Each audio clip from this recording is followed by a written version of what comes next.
Hi, everyone. We got pushback whether Isaiah 14:12 should be translated by the word Lucifer.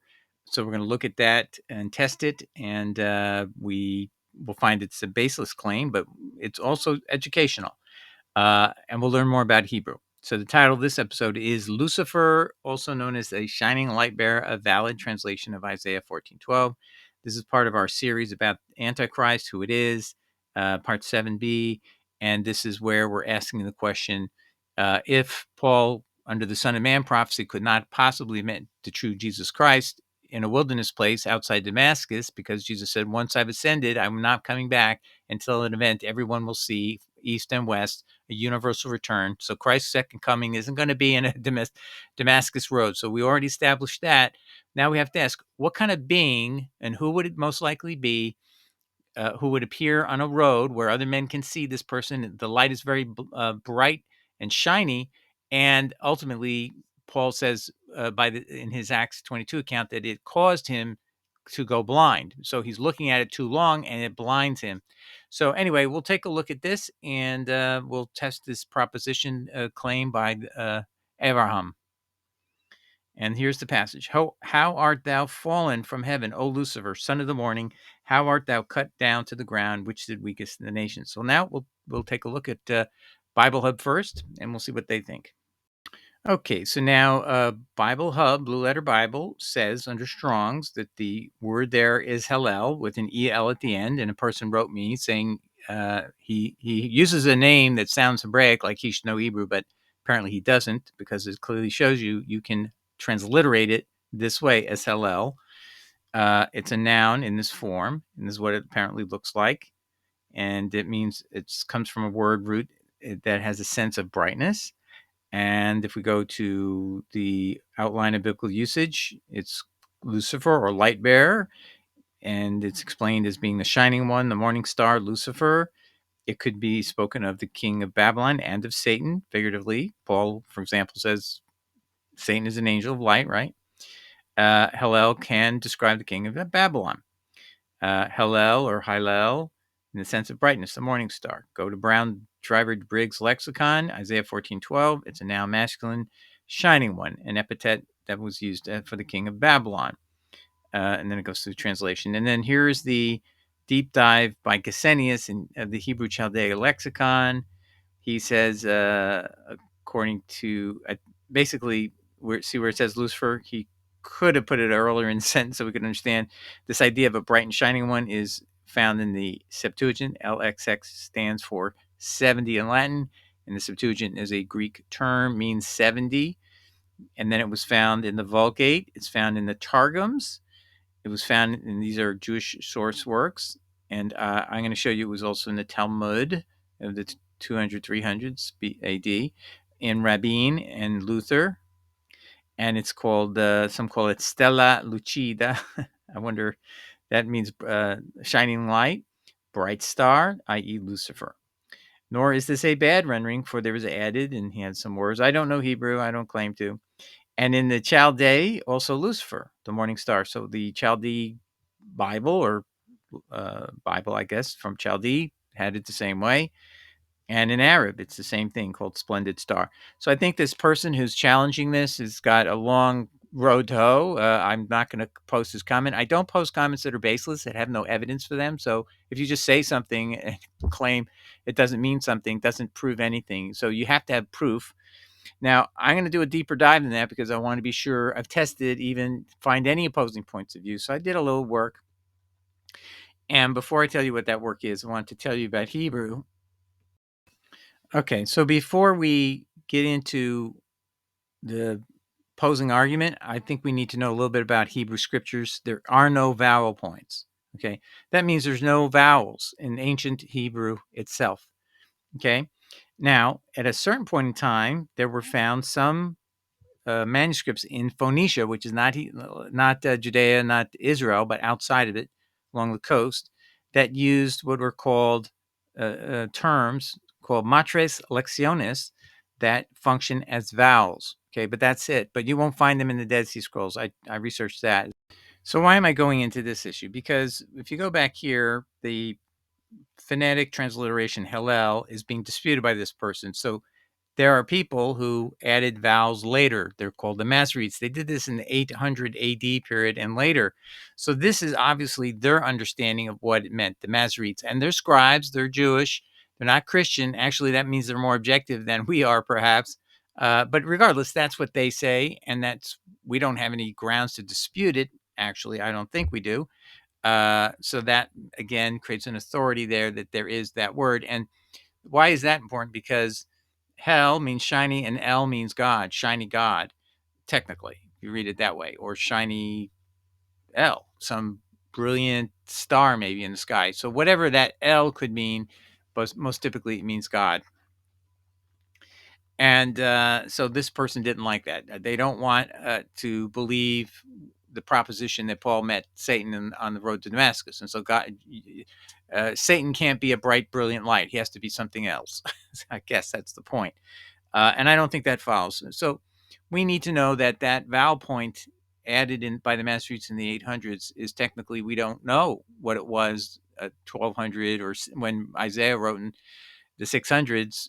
We don't know. Could have been something else, but the evidence is, or the only evidence we have, and we'll only ever have, apparently, there's no answer in the Dead Sea Scrolls contrary to this because there's no vowel points there, is somebody added vowel points later, and they believe this is E-L, hell, L, okay? And this is what you'll learn if you go to Wikipedia's Biblical Hebrew article. It says the original Hebrew alphabet consisted only of consonants, but the letters X, X, X. These are the what I called them earlier. I called them the matres lecciones. These are the matres lecciones. Also were used to indicate vowels, known as matres lecciones when used in this function. So this is just something, if somebody wants to try to bring something up like this, don't get fooled, to just give in. No history about when the Masoretes added the vowel points. There's really no absolute way to know whether it was that way or not earlier, but that's the best evidence that we have. And in this situation, tradition is important because it's the only evidence we have, and there's unanimous tradition. That's the most important thing. So let me show you an example. So this person who's professing to me he knows Hebrew and looks like he has a name, and his commentary name is a Hebraic name, doesn't mean you know Hebrew just because you use a Hebraic name. Here's Isaiah 14:12, Jewish Publication Society. I'm pretty sure they know Hebrew. Doesn't mean that Hebrew has stayed stuck in the JPS version from 1917. That's what this is. But anyway, here's what they have. How are you fallen from heaven, O shining one, son of dawn? How are you felled to earth, O vanquisher of nations? So I think, again, that's confirmation. I want to just show you one other thing. The Jewish Targums, or the Babylonian Talmud, had that. All right, so this is introduction from some other author. The Babylonian Talmud views this word as morning or day star. And I'm going to pause there. A morning or day star means in the early morning. Have you ever noticed there's one or two stars left? It means it was the most brilliant star of the night, so brilliant that when the sun comes up, that star still can be seen. And that proves the point that this is intended to be a very shiny, brilliant, exceedingly brilliant star over other stars in the night sky. And that's translated as Lucifer in the King James. And you could make up, similar terms such as shining bright star or shining light, and you'd have the same concept as this word in this text. But let's just show you the Talmud, which is a book written in the 300s, 400s AD. This is a book that is written by Jewish scholars, and this is how they're going to translate it. He's going to explain this. The introduction continues. According to the translation from Jacob Neusner, 2011, if you look down below, here it is, Jacob Neusner, 2011, The Babylonian Talmud, a translation and commentary, Volume 2, Peabody, at page 708. And he says in there that Neusner quotes something called the B period Shabbat Folio 149b. That must be the Talmud, the Babylonian Talmud. How do we know that the word lots mean lottery? Because it is written, how are you fallen from heaven, day star, son of the morning? How are you cut down to the ground, you who cast lots? The same word as occurs here over the nations. Let me give a little more accurate data about the dating of the Babylonian Talmud. This is from Google's AI results. The Babylonian Talmud was compiled by scholars in Mesopotamia, Babylonia, around 500 Christian era. Tradition ascribes the compilation of the Babylonian Talmud in its present form to two Babylonian sages Rav Ashi and Ravina II. Now, there's some that, like I said, this person was commenting on our article about this topic and was claiming, see, it doesn't mean necessarily it comes from the word shining or brilliant or whatever. It can mean wailing.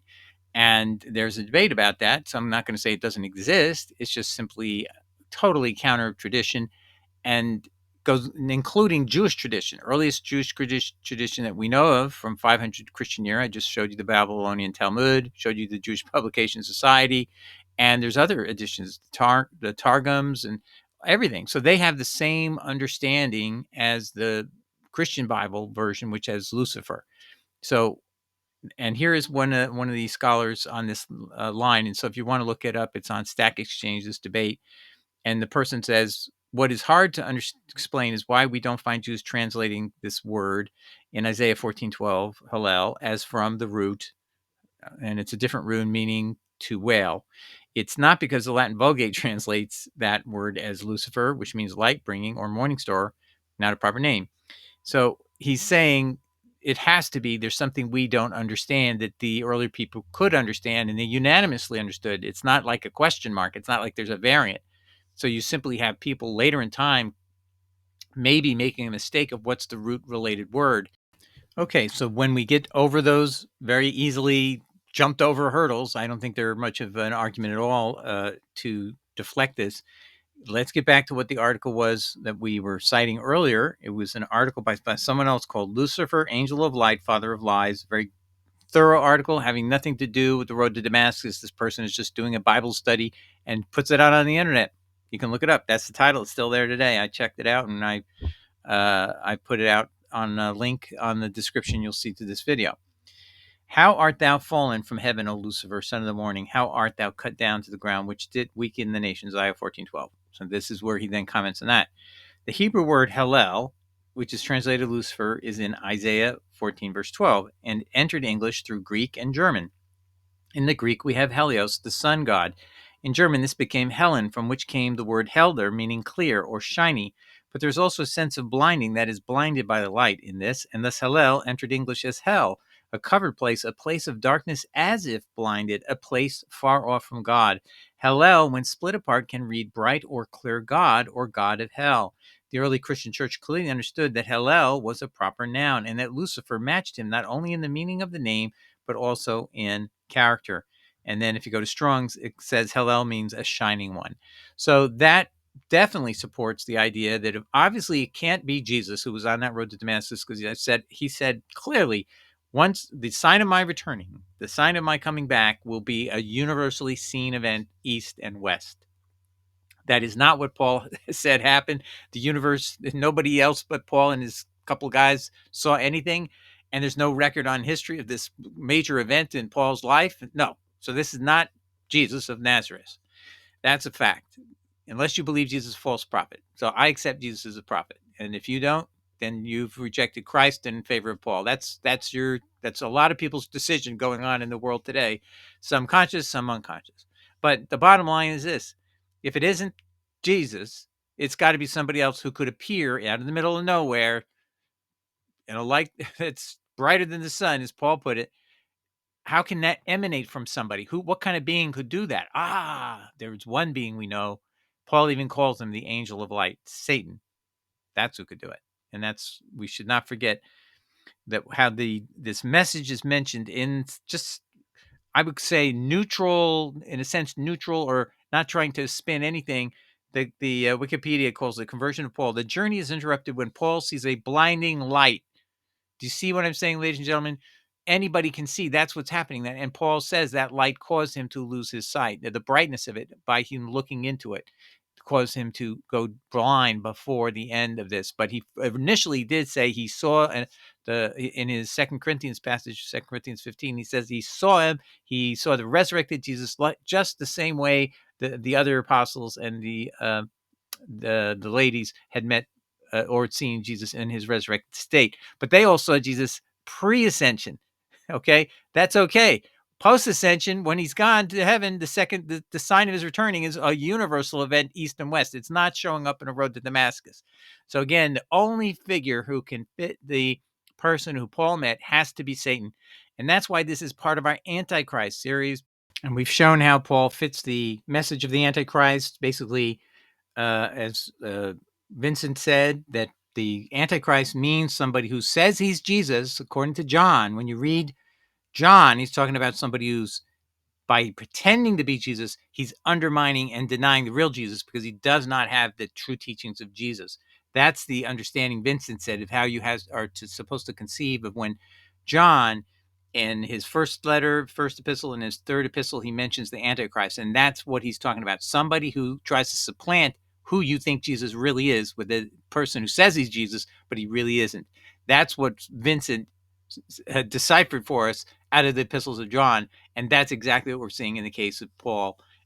Let me just digress to that passage in Vincent. This is his Greek word studies on 1 John chapter 2, verse 18, where he mentions Antichrist. And this is what he says. John never uses the word false Christ. It's not like a false Messiah. Someone other than Jesus is saying, I'm Messiah, false one. While the false Christ is merely a pretender to be the messianic office. That's someone saying, I'm a Messiah. He pretends to be a Messiah, but he's not claiming he's Jesus.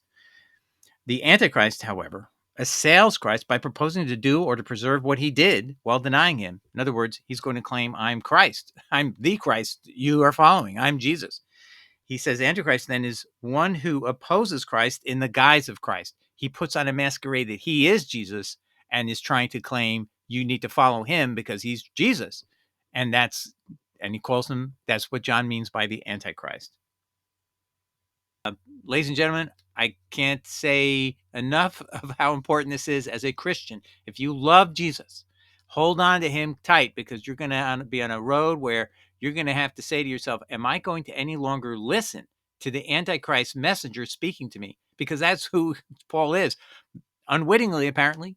Okay, let's give him that a possibility. Okay, it's possible he isn't. He's witting, meaning he's diabolical to the core. That's always a possibility, but it doesn't matter. We don't have to resolve whether Paul is deliberate, diabolical, or just a dupe.